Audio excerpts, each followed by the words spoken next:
আসসালামু আলাইকুম, সবাইকে স্বাগতম জানাচ্ছি নতুন একটা ভিডিও এপিসোডে।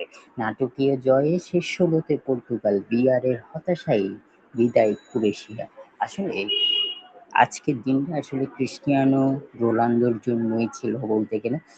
লুকা মডরিচ তার জন্য হতাশাই ছিল আসলে বলাই যায়। পুরো ম্যাচটা যারা দেখেছেন তারা আসলে বলতেই পারেন একটা কঠিন ম্যাচ ছিল আসলে।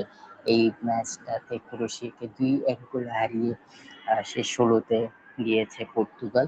আপনার স্কোর লাইনটা হচ্ছে ৩-২ হতে পারত। অর্থাৎ পর্তুগালকে হারিয়ে শেষ ১৬তে ক্রোয়েশিয়ায় যাওয়ার সম্ভাবনাটা সবচেয়ে বেশি ছিল। আপনি যদি দেখেন প্রথম প্রথম হাফে ২ দলই কয়েকটি ভালো সুযোগ তৈরি করলেও গোল করতে পারেনি। পর্তুগালে Bruno Fernandes, Rafael Leao, Cristiano Ronaldo আক্রমণ করেছিলেন। ক্রোয়েশিয়া গোলকিপার কিন্তু সেগুলো থামিয়ে দিয়েছেন। তৃতীয়ার্ধে ৫৩ মিনিটে ইভান পেরিস গোল করে ক্রোয়েশিয়াকে এগিয়ে এবং এরপর ৫৬ মিনিটে গোল করে ক্রোয়েশিয়া, কিন্তু সেটা অফসাইডের কারণে আসলে বাতিল হয়ে যায়।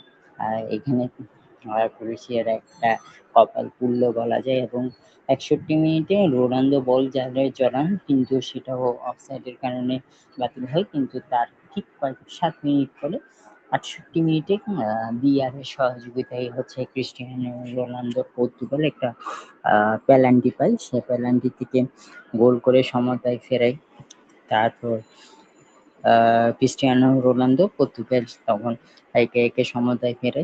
এরপরে বিশ্বকাপের নকআউটে প্রথম গোলটা ক্রিস্টিয়ানো রোনালদো করেছেন এবং তার কিছুক্ষণ পরে কিন্তু তাকে উঠাই নেওয়া হয়েছিল আসলে। ম্যাচের অতিরিক্ত সময়ে ৪৪ মিনিটে রাফায়েল লিয়াওয়ের ক্রস থেকে হেডে গোল করেন বদলি হিসেবে নামা গনসালো রামোস এবং ২-১ ব্যবধানে এগিয়ে যায় পর্তুগাল। কিন্তু আসলে যোগ করার সময় এডিশনাল টাইমে ১৩ মিনিটে এসে ক্রোয়েশিয়া আরেকটা গোল করে। সেই জায়গাটায় আসলে আবারও আক্রমণের সময় অফসাইডে থাকায় তার গোলটা আবারও বাতিল হয়। এবং বলতে গেলে ক্রোয়েশিয়ার আজকে পুরো ম্যাচটাই ব্যাড লাক হচ্ছে যে তারা ২টা এক্সট্রা সুযোগ ক্রিয়েট করেছিল, ২টা এক্সট্রা গোল করেছিল, কিন্তু সেগুলো কিন্তু আসলে অফসাইডের কারণে বাতিল হয়েছে। এবং এই অফসাইডের কারণেই কিন্তু আসলে ক্রোয়েশিয়া ম্যাচটা হেরে গিয়েছে। নইলে আপনি যদি দেখেন স্কোর লাইনটা ৩-২ হতে পারত। ক্রোয়েশিয়া ৩ হচ্ছে আপনার পর্তুগাল ২, এরকম হওয়ার সম্ভাবনাটা সবচেয়ে বেশি ছিল। এই জয়ের ফলে শেষ ১৬তে পর্তুগাল নিশ্চিত করেছে এবং আগামী সোমবার তাদের প্রতিপক্ষ রাত ১টায় স্পেনের সাথে তারা খেলবে রাউন্ড অফ 16-এ।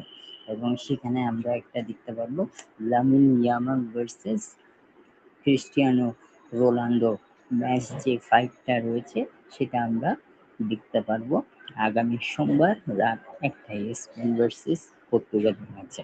আপনার কাছে ম্যাচের এক্সাইটিং মুহূর্ত কোনটা ছিল জানাতে পারেন কমেন্ট বক্সে। সবাই ভালো থাকবেন, সুস্থ থাকবেন। দেখা হচ্ছে পরবর্তী এপিসোডে। আসসালামু আলাইকুম।